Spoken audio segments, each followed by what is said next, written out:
नमस्कार दोस्तों, कथा मंथन में मैं सुनीता आप सबका स्वागत करती हूँ। कथा मंथन में आज सुनिए प्रेमचंद्र द्वारा रचित कहानी मुक्ति धन।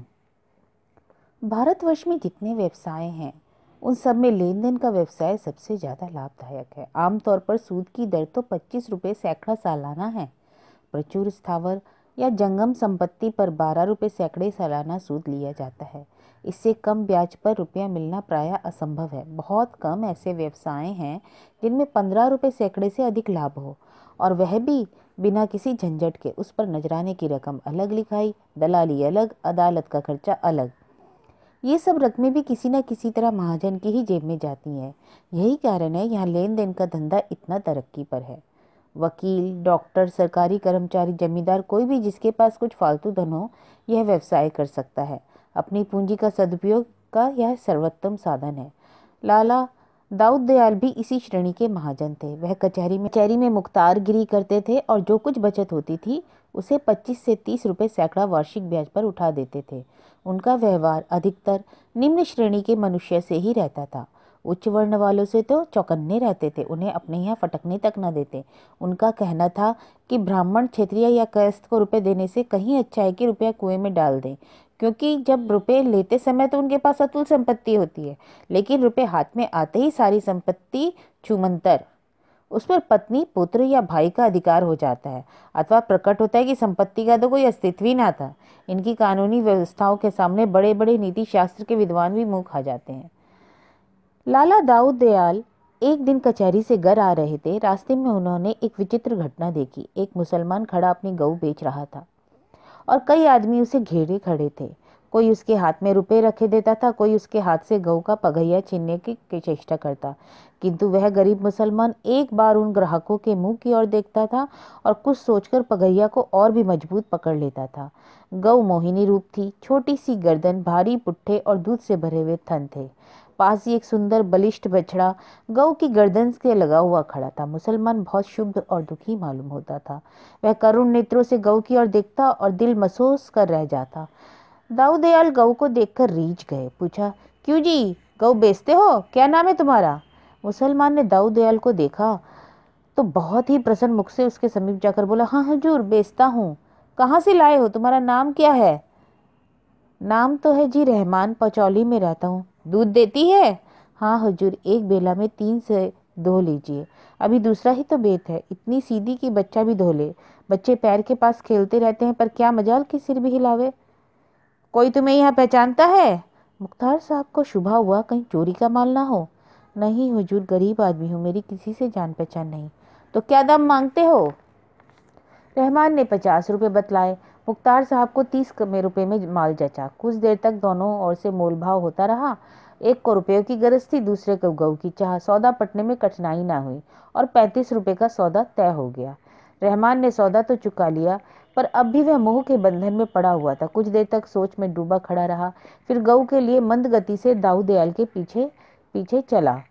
अब एक आदमी ने कहा, अबे हम तो 36 रुपये देते थे, हमारे साथ चल। रहमान बोला, नहीं देते, हमें कुछ जबरदस्ती है क्या? दूसरे आदमी ने कहा, अरे हम 40 रुपये दे रहे हैं, अब तो खुश चल। यह कहकर उसने रहमान के हाथ से गाय को ले लेना चाहा, मगर रहमान ने हामी ना भरी। आखिर उन सब ने निराश होकर अपनी राह ली। रहमान जब जरा दूर निकल आया तो दाऊद दयाल से बोला, हुजूर, आप हिंदू हैं, इसे लेकर आप पालेंगे, इसकी सेवा करेंगे, लेकिन ये सब कसाई हैं, इनके हाथ में 50 रुपये भी मैं कभी न बेचता। आप बड़े मौके में आ गए, नहीं तो ये जबरदस्ती मेरी गऊ को छीन ले जाते। बड़ी विपत में पड़ गया हूँ सरकार, तब यह गाय बेचने निकला हूँ, नहीं तो इस घर की लक्ष्मी को कभी ना बेचता। इसे अपने हाथों से पाला पोसा कसाईयों के हाथ कैसे बेच देता? सरकार, इसे जितने ही खरीदेंगे उतना ही ज़्यादा दूध देगी। भैंस का दूध भी इतना मीठा और गाढ़ा नहीं होता हुजूर। और हुजूर से एक और अर्ज है, अपने चरवाहे को डांट दीजिएगा कि इसे मारे पीटे नहीं। दाऊद दयाल ने चकित होकर रहमान की ओर देखा। भगवान, इस श्रेणी के मनुष्य में भी इतना सौजन्य, इतनी सहृदयता? यहाँ तो बड़े बड़े त्रिलकधारी, त्रिपुंडधारी महात्मा कसाईयों के हाथ अपनी गौएं बेच देते हैं, एक पैसे का घाटा भी नहीं उठाना चाहते, और यह गरीब 5 रुपए का घाटा सहकर मेरे हाथ में गऊ बेच रहा है। यह ताकि किसी कसाई के हाथ में ना पड़ जाए। गरीबों में भी इतनी समझ हो सकती है? उन्होंने घर आकर रहमान को रुपए दिए। रहमान ने रुपए गांठ में बांधे, एक बार फिर गऊ को प्रेम भरी आंखों से देखा और दाऊद दयाल को सलाम करके चला गया। रहमान एक गरीब किसान था और गरीब के दुश्मन तो सभी होते हैं। जमींदार ने इजाफा लगान पर का दावा दायर किया था। उसी की जवाबदेही करने के लिए रुपयों की जरूरत थी। घर में बैलों के सिवा और कोई संपत्ति न थी। वह इस गऊ को प्राणों से भी प्रिय समझता था, पर रुपयों की तदबीर ना हो सकी तो विवश होकर उसे गाय बेचनी पड़ी। पचौली में मुसलमानों के कई घर थे। अब की कई साल बाद हज का रास्ता खुला था। पाश्चात्य महासमर के दिनों में राह बंद थी। गांव के कितने ही स्त्री पुरुष हज करने चले। रहमान की बूढ़ी माता भी हज के लिए तैयार हुई। रहमान से बोली, बेटा इतना सवाब करो, बस मेरे दिल में यही एक अरमान बाकी है। इस अरमान को लिए हुए क्यों दुनिया से जाऊं? खुदा तुमको इस नेकी का फल जरूर देगा। मातृभक्ति ग्रामीणों का विशिष्ट गुण है। रहमान के पास इतने रुपए कहाँ थे कि हज के लिए काफी होते, पर माता की आज्ञा को कैसे टालता। सोचने लगा, किसी से उधार ले लूं, कुछ अब की ऊख पेर कर दे दूंगा, कुछ अगले साल चुका दूंगा। अल्लाह के फजल से ऊख ऐसी हुई है जो कि कभी ना हुई थी। यह सब माँ की दुआओं का ही तो फल है। मगर किससे लूं? कम से कम 200 रुपए हो तो काम चले। किसी महाजन से जान पहचान भी नहीं। यहाँ जो दो एक बनिए से लेन देन करते हैं वे तो असामियों की गर्दन ही रेतते हैं। चलूं लाला दाऊद दयाल के पास, इन सबसे तो वही अच्छे। सुना है वादे पर रुपए लेते हैं, किसी तरह नहीं छोड़ते। लोनी चाहे दीवार को तोड़ दे, दीमक चाहे लकड़ी छोड़ दे, पर वादे पर रुपए ना मिले तो असामियों को नहीं छोड़ते। बात पीछे करते हैं, नालिश पहले। हाँ, इतना कि असामियों की आंख में धूल नहीं झोंकते, हिसाब किताब साफ रखते हैं। कई दिन वह इसी सोच विचार में पड़ा रहा, उनके पास जाऊं या ना जाऊं। अगर कहीं वादे पर रुपए ना पहुंचे तो बिना नालिश किए ना मानेंगे। घर बार बैल बदिया सब नीलाम करा देंगे। लेकिन जब कोई वश ना चला तो हारकर दाऊद दयाल के ही पास गया और रुपए कर्ज मांगे। तुम वही हो ना जिसने मेरे को गऊ बेची थी? लाला ने पूछा। हाँ हुजूर। रुपए तो मैं तुम्हें दे दूंगा, लेकिन मैं वादे पर रुपए लेता हूँ। अगर वादा पूरा न किया तो तुम जानते हो ना, फिर मैं जरा भी रियायत न करूंगा। बताओ कब दोगे? रहमान ने मनी मन हिसाब लगा कर कहा, सरकार 2 साल की मियाद रख ले। दाऊद, अगर 2 साल में ना दोगे तो ब्याज की दर 32 रुपए सैकड़े हो जाएगी। तुम्हारे साथ इतनी मुरव्वत करूंगा कि नालिश ना करूंगा। जो चाहे कीजिएगा हुजूर, सब आप ही के हाथ में है। रहमान को 200 रुपए के 180 रुपए मिले। कुछ लिखाई में कट गए, कुछ नजराना निकल गया, कुछ दलाली में आ गए।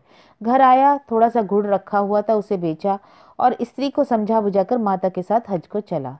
मियाद गुजर जाने पर लाला दाऊद दयाल ने तकाजा किया। एक आदमी रहमान के घर भेजकर उसे बुलाया और कठोर स्वर में बोले, तुम्हारे क्या अभी तक 2 साल पूरे नहीं हुए? लाओ रुपए कहाँ हैं? रहमान ने बड़े दीन भाव से कहा, हुजूर बड़ी गर्दिश में हूँ। अम्मा जब से हज करके आई है तभी से बीमार पड़ी हुई है।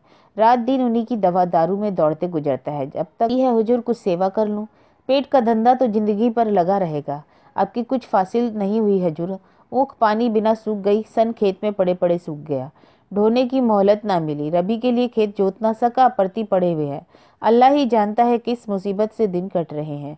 हुजूर के रुपए कौड़ी कौड़ी अदा करूंगा। साल भर की और मोहलत दीजिए। अम्मा अच्छी हुई तो मेरे सिर से बला टली।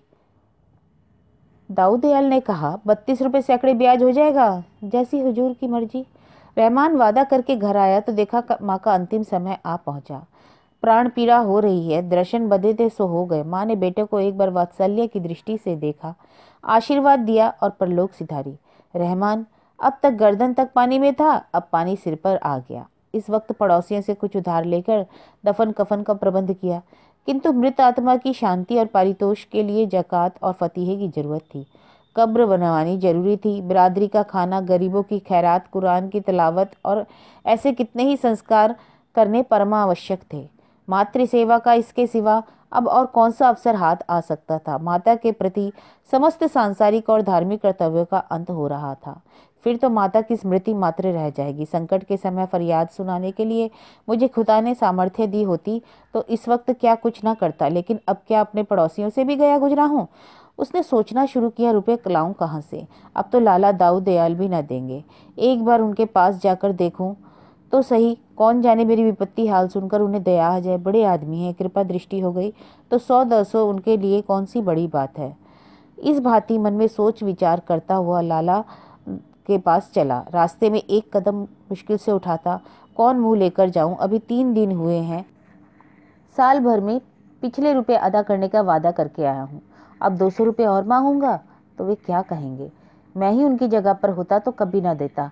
उन्हें जरूर संदेह होगा कि यह आदमी नियत का बुरा है। कहीं दुत्कार दिया, घुड़कियां दी तो पूछे, तेरे पास ऐसी कौन सी बड़ी जायदाद है जिस पर तू रुपए की थैली दे दूं तुझे? तो मैं क्या जवाब दूंगा? जो कुछ जायदाद है वह यही दोनों हाथ है, इसके सिवा और यहाँ क्या है? घर का कोई सेंध भी ना पूछेगा। खेत हैं तो जमींदार के, उन पर अपना कोई काबू ही नहीं। बेकार जा रहा हूँ, धक्के खाकर निकलना पड़ेगा।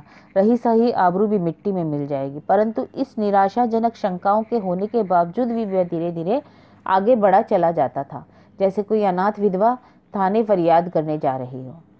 लाला दाऊ दयाल कचहरी से आकर अपने स्वभाव के अनुसार नौकरों पर बिगड़ रहे थे। द्वार पर पानी क्यों नहीं छिड़का, बरामदे में कुर्सियां क्यों नहीं निकाल रखी। इतने में रहमान सामने आकर खड़ा हो गया। लाला साहब झल्लाए हुए तो थे, रुष्ट होकर बोले, तुम क्या करने आए हो? क्यों मेरे पीछे पड़े हो? मुझे इस वक्त बातचीत करने की फुर्सत नहीं। रहमान कुछ ना बोल सका। डांट सुनकर इतना हताश हुआ कि उल्टो पैरों लौट पड़ा। हुई ना वही बात, यही सुनने तो मैं आया था। मेरी अकल पर पत्थर पड़ गए। दाऊ दयाल को कुछ दया आ गई। जब रहमान बरामदे के नीचे उतर गया तो बुलाया और जरा नम्र होकर बोले, कैसे आए थे? क्या कुछ काम था? नहीं सरकार, यूं ही सलाम करने चला आया था। एक कहावत है, सलामे रोस्तोई बेगरज नेस्त। किसान बिना मतलब के सलाम नहीं करता। बोलो क्या मतलब था? रहमान फूट फूट कर रोने लगा। दाऊ दयाल ने अटकल से समझ लिया कि इसकी माँ मर गई है। पूछा, क्यों रहमान, तुम्हारी माँ सिधार तो नहीं गई? हाँ हुजूर, आज तीसरा दिन है। ना, रोने से क्या फायदा? सब्र करो, ईश्वर को जो मंजूर था वही हुआ। ऐसी मौत पर गम ना करना चाहिए। तुम्हारे हाथों उनकी मिट्टी ठिकाने लग गई, अब और क्या चाहिए? हुजूर, कुछ अर्ज करने आया हूँ मगर हिम्मत नहीं पड़ती। अभी पिछला ही पढ़ाया और अब किस मुंह से मांगू। लेकिन अल्लाह जानता है, कहीं से एक पैसा मिलने की उम्मीद नहीं, और काम ऐसा आ पड़ा है कि करूँ ना तो जिंदगी भर पछतावा रहेगा। आपसे कुछ कह नहीं सकता, आगे आप मालिक हैं। यह समझ कर दीजिए कि कुएं में डाल रहा हूँ। जिंदा रहूंगा तो एक एक कौड़ी मैं सूद के अदा कर दूंगा, मगर इस घड़ी ना नहीं कहिएगा। 300 तो हो गए, 200 फिर मांगते हो। 2 साल में कोई 700 रुपये हो जाएंगे, इसकी खबर है कि नहीं? रहमान बोला, अल्लाह दे तो 2 बीघे ऊख से 500 आ सकते हैं। अल्लाह ने चाहा तो मियाद के अंदर आपकी कौड़ी कौड़ी अदा कर दूंगा। दाऊदयाल ने 200 रुपये फिर दे दिए। जो लोग उनके व्यवहार से परिचित थे, उनको उनकी इस रियायत पर बड़ा आश्चर्य होता था। खैर, खेती की हालत अनाथ बालक की सी थी। जल और वायु अनुकूल हुए तो अनाज के ढेर लग गए। इनकी कृपा न हुई तो लहलाते हुए खेत कपटी मित्र की भांति दगा दे दे। ओला और पाला, सूखा, बाढ़, टिड्डी, लाही, दीमक आदि से प्राण बचे तो फसल खलियान में आई, और खलियान से आग और बिजली दोनों ही का बैर है। इतने दुश्मनों से बची तो फसल, नहीं तो फैसला। रहमान ने कलेजा तोड़कर मेहनत की, दिन को दिन, रात को रात न समझा। बीवी बच्चे दिलो जान से लिपट गए। ऐसी ऊँख लगी कि हाथी घुसे तो समा जाए। सारा गांव दांतों तले उंगली दबाता। लोग रहमान से कहते, यार अब की तो तुम्हारे पौ बारह है, हारे दर्जे 700 कहीं नहीं गए, अब की बेड़ा पार है। रहमान सोचा करता, अब की ज्यों ही गुड़ के रुपए हाथ में आएंगे तो सब के सब लाला दाऊ दयाल के कदमों पर रख दूंगा। अगर वह उसमें से खुद 2-4 रुपए निकाल कर दे देंगे तो ले लूंगा, नहीं तो अब की साल और चुनी चौकर खाकर काट दूंगा। मगर भाग्य के लिखे को कौन मिटा सकता है। अगन का महीना था। रहमान खेत की मेड़ पर बैठा रखवाली कर रहा था। ओढ़ने को केवल एक पुराने गाड़े की चादर थी, इसलिए ऊख के पत्ते जला दिए। सहसा एक हवा का झोंका ऐसा आया कि जलते हुए पत्ते उड़कर खेत में जा पहुंचे। आग लग गई। गांव के लोग आग बुझाने दौड़े, मगर आग की लपटें टूटते तारों की भांति एक हिस्से से उड़कर दूसरे सिरे पे जा पहुंचती थी। सारे उपाय व्यर्थ। पूरा खेत जलकर राख का ढेर हो गया। खेत के साथ रहमान की सारी अभिलाषाएं नष्ट भ्रष्ट हो गईं। गरीब की कमर टूट गई, दिल बैठ गया, हाथ पांव ढीले हो गए। परोसी हुई थाली सामने से छीन गई। घर आया तो दाऊ दयाल के रुपयों की फिक्र सिर पर सवार हुई। अपनी कुछ फिक्र ना थी, बाल बच्चों की भी फिक्र ना थी। भूखों मरना और नंगे रहना तो किसान का काम है। फिक्र थी तो कर्ज की। दूसरा साल बीत रहा है। 2-4 दिन में लाला दाऊ दयाल का आदमी आता होगा। क्या मुंह दिखाऊंगा? चलकर उन्हीं से चिरौरी करूं। साल भर की मोहलत और दीजिए। लेकिन साल भर में तो 700 के 900 हो जाएंगे, कहीं नालिश कर दी तो 1000 ही समझो। साल भर में ऐसी क्या खून बरस जाएगी। बेचारे कितने भले आदमी हैं, 200 रुपये उठाकर दे दिए थे। खेत भी तो ऐसे नहीं है कि बेरहन कर रख कर के आबरू बचाऊं। बैल भी ऐसे कौन से तैयार है 200-400 मिल जाए। आधे भी तो नहीं रहे। अब इज्जत खुदा के हाथ में है।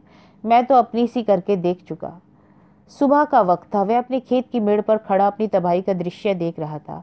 देखा दाऊद दयाल का चपरासी खंधे पर लठ रख के चला आ रहा है। प्राण सूख गए। खुदा अब तू ही इस मुश्किल को आसान कर। कहीं आते ही आते गालियां ना देने लगे। या अल्लाह, कहाँ मुंह छिपाऊं। चपरासी ने समीप आकर कहा, रुपए लेकर देना नहीं चाहते? मियाद कल गुजर गई, जानते हो ना सरकार की। एक दिन की भी देर हुई तो उन्होंने नालिश ठोकी। रहमान कांप उठा, बोला, यहाँ की हालत तो देख रहे हो ना। हाल हवाल सुनने का काम नहीं है, ये चेक में किसी और को देना। 700 रुपये ले चलो और चुपके से गिन करके चले आओ। रहमान बोला, जमादार, सारी ऊँख जल गई। अल्लाह जानता है आपकी कौड़ी कौड़ी बेबाक कर देता। मैं ये सब कुछ नहीं जानता। तुम्हारी ऊँख का किसी ने ठेका नहीं लिया। अभी चलो, सरकार बुला रहे हैं। यह कहकर चपरासी उसका हाथ पकड़कर घसीटता हुआ चला। गरीब को घर में जाकर पगड़ी बांधने का भी मौका न दिया। 5 कोस का रास्ता कट गया और रहमान ने एक बार भी सिर न उठाया। बस रह रहकर या अली या अल्लाह कहता रहा। उसके मुंह से निकल जाता था। उसे अब इस नाम का भरोसा था, यही जब हिम्मत को संभाले हुआ था। नहीं तो शायद वह कहीं गिर पड़ता। वह नैराश्य की उस दशा में को पहुंच गया जब मनुष्य की चेतना नहीं, उपचेतना शासन करती है। दाऊद दयाल द्वार पर टहल रहे थे। रहमान जाकर उनके कदमों पर गिर पड़ा और बोला, खुदावंद, बड़ी विपद हुई है। अल्लाह जानता है कहीं का नहीं रहा। कैसा मुख जल गई तुम्हारी? लाला ने पूछा। हुजूर, सुन चुके हैं ना कि सरकार जैसे किसी ने खेत में झाड़ू लगा दी हो। गांव के ऊपर ऊख लगी हुई थी। गरीब परवर पर यह देखे देवी आफत ना पड़ी होती तो फिर और तो नहीं कह सकता, कम से कम हुजूर से तो उरिन हो जाता। दाऊद दयाल ने कहा, तो अब क्या सलाह है? देते हो या नालिश कर दूं? जैसा हुजूर चाहें। आप मालिक हैं। मैं तो इतना जानता हूँ कि हुजूर के रुपए सिर पर पड़े हैं और मुझे कौड़ी कौड़ी देनी है। अपनी सोची नहीं होती। 2 बार वादे किए, दोनों बार झूठा पड़ा। अब वादा ना करूँगा। अब जो कुछ मिलेगा लाकर हुजूर के कदमों पर रख दूंगा। मेहनत मजदूरी से पेट और तन काट कर जिस तरह हो सकेगा आपके रुपए भरूंगा। लाला ने मुस्कुराकर कहा, तुम्हारे मन में इस वक्त सबसे बड़ी कौन सी आरजू है? रहमान, यही हुजूर की आपके रुपए अदा हो जाए। सच कहता हूँ हुजूर, अल्लाह जानता है। लाला, अच्छा तो समझ लो, मेरे रुपए अदा हो गए। रहमान, अरे हुजूर, यह कैसे समझ लूँ? यहाँ ना दूंगा तो वहाँ देने पड़ेंगे। नहीं नहीं रहमान, अब इसकी फिक्र मत करो। मैं तुम्हें आजमाता था। सरकार ऐसा ना कहें। इतना बोझ सिर पर लेकर मैं ना मर सकूंगा। बोझ कैसा? मेरा तुम्हारे ऊपर कुछ आता ही नहीं। अगर कुछ आता भी हो तो मैंने माफ़ कर दिया, यहाँ भी और वहाँ भी। अब तुम मेरे एक पैसे के भी देनदार नहीं हो। असल में मैंने तुमसे जो कर्ज लिया था वही अदा कर रहा हूँ। मैं तुम्हारा कर्जदार हूँ, तुम मेरे कर्जदार नहीं हो। तुम्हारी गऊ अब तक मेरे पास है। उसने कम से कम 800 रुपये का दूध दे दिया। 2 बछड़े नफ़े अलग। अगर तुमने यहाँ गऊ कसाईयों को दे दी होती तो मुझे इतना फ़ायदा क्यों कर होता? तुमने उस वक्त 5 रुपये नुकसान उठाकर मेरे गऊ मेरे हाथ में बेची थी। वह शराफत मुझे याद है। उस एहसान का बदला चुकाना मेरी ताकत से बाहर है। जब तुम इतने गरीब और नादान होकर एक गऊ की जान के लिए 5 रुपये का नुकसान उठा सकते हो तो मैं तुम्हारी सौगनी हैसियत रखकर 500 रुपये माफ़ नहीं कर सकता? तो कोई बड़ा काम नहीं कर रहा हूँ। तुमने भले ही जानकर मेरे ऊपर कोई एहसान ना किया हो, पर असल में वह मेरे धर्म पर एहसान था। मैंने भी तो तुम्हें धर्म के काम के लिए ही रुपए दिए थे। बस हम तुम दोनों बराबर हो गए। तुम्हारे दोनों बछड़े मेरे यहाँ हैं।